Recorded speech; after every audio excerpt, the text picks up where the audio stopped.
एक बौद्ध भिक्षु और उनका शिष्य एक जंगल में कुटिया बनाकर रहा करते थे। बौद्ध भिक्षु कब बूढ़े हो चुके थे और उनका शिष्य अभी जवान था। बूढ़े बौद्ध भिक्षु एक बहुत ही बड़े ध्यानी व्यक्ति थे। जब वह ध्यान करने बैठते तो 2 दिनों तक ध्यान करते रहते थे। उन बूढ़े बौद्ध भिक्षु के पास बहुत ही अनोखी शक्ति थी कि वह ज्ञान की अवस्था में भविष्य को भी देख सकते थे। एक दिन जब वह ध्यान कर रहे थे तब उन्होंने देखा कि आज से 8वें दिन उस युवा शिष्य की मृत्यु हो जाएगी। उन्होंने अपने शिष्य को अपने पास बुलाकर कहा, मैं तुम्हें अगले 7 दिनों की छुट्टी देता हूँ, तुम इन 7 दिनों के लिए घर रहकर आ सकते हो। शिष्य ने खुशी होकर कहा, क्या ये सत्य है गुरुजी? शिष्य ने कहा, मेरा पिछले कई दिनों से घर वालों से मिलने का मन भी कर रहा था। शिष्य ने मुस्कुराते हुए कहा। गुरु ने कहा, ठीक है, अब तुम जा सकते हो, लेकिन 8वें दिन तक के शाम तक यहाँ तुम्हें पहुँचना है।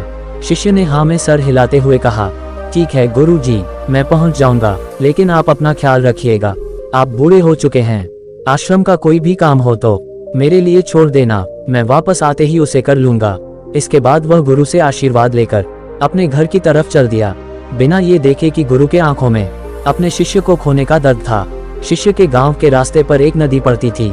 उसी नदी के किनारे चींटियों का एक हिल था, जहां लाखों चींटियां थी। कुछ चींटियां हिल के अंदर जा रही थी और कुछ चींटियां हिल से बाहर आ रहे थे, जिसमें से कुछ चींटियां एक दूसरे से टकरा जाती और फिर अपना रास्ता बदल लेती। ये सब देख उस शिष्य को बड़ा ही मजा आ रहा था। वह कुछ देर तक वहीं खड़ा होकर उन चींटियों को देखता रहा। फिर अचानक उसका ध्यान नदी की तरफ गया।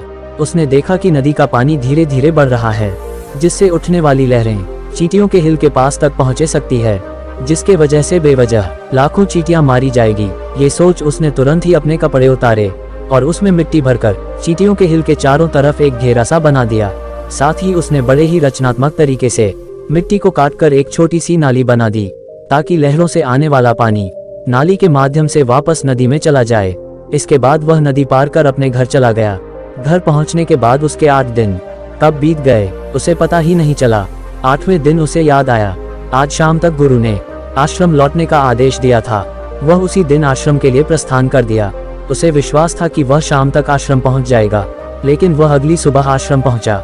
गुरु आश्रम में बैठे बैठे ये सोच रहे थे कि आज तो 9वां दिन है, अब तक तो मेरा शिष्य इस दुनिया को छोड़ चुका होगा।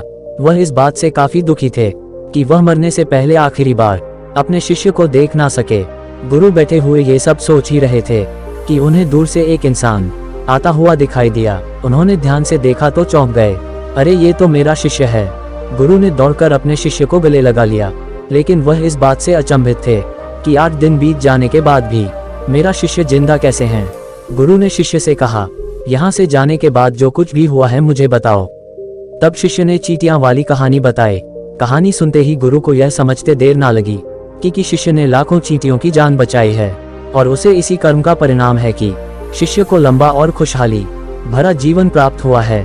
कहानी सुनाने के बाद गुरु के मुंह से अनायास ही निकल गया कि कर्मा लौट कर जरूर आते हैं। शिष्य को गुरु के इस बात का मतलब समझ नहीं आया, लेकिन उसने पूछा भी नहीं।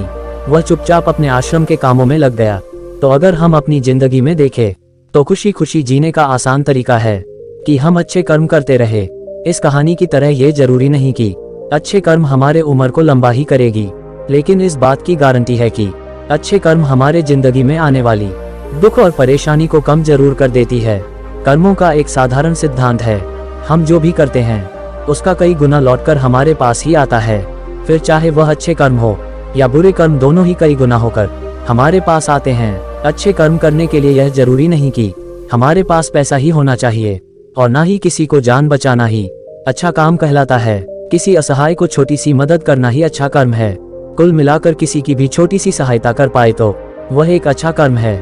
जैसे गलत कर्म करने से हमें बुरा लगता है और दुख भी होता है, ठीक उसी तरह अच्छे कर्म करने से हमें सुख की अनुभूति होती है। इसलिए हम अपने जिंदगी में खुशहाल जीवन जीना चाहते हैं तो दूसरों के दुख दर्द को कम करने की कोशिश करनी चाहिए। तो दोस्तों, आज की इस वीडियो में बस इतना ही। तो मिलते हैं अगले नए वीडियो में, तब तक के लिए अपना ख्याल रखिएगा। धन्यवाद।